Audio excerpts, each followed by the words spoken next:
712 ईस्वी के बाद सिंध के साथ क्या हुआ?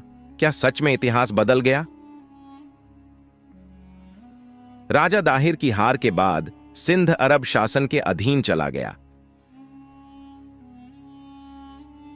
यहां इस्लामी प्रशासन लागू हुआ और जजिया कर की शुरुआत हुई।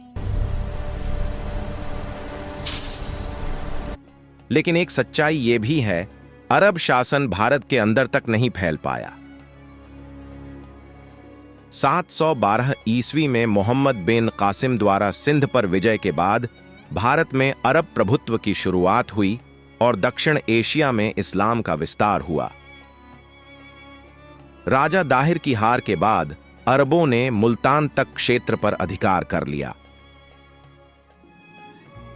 जिससे भारत में मध्यकालीन इस्लामी शासन और संस्कृति का मार्ग प्रशस्त हुआ।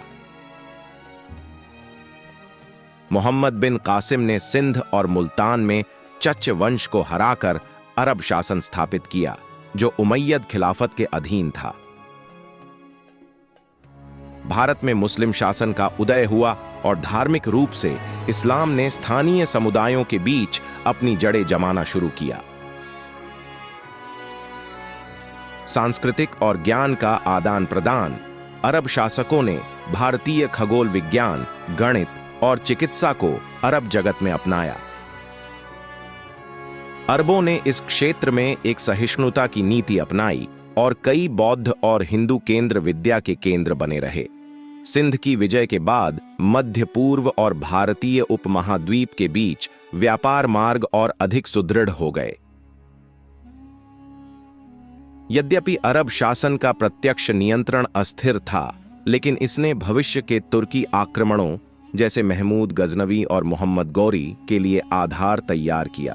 यह घटनाक्रम भारत में हिंदू शासन के अंत और एक नए युग की शुरुआत के रूप में जाना जाता है। अरबों का असर सीमित रहा, मगर यह भारत में भविष्य के आक्रमणों का रास्ता बना। इतिहास यही सिखाता है, भारत को जीतना आसान कभी नहीं रहा। क्या ये आपको पता था? कमेंट में बताएं। ऐसी ही इतिहास से जुड़ी रोचक जानकारी के लिए चैनल को सब्सक्राइब करें।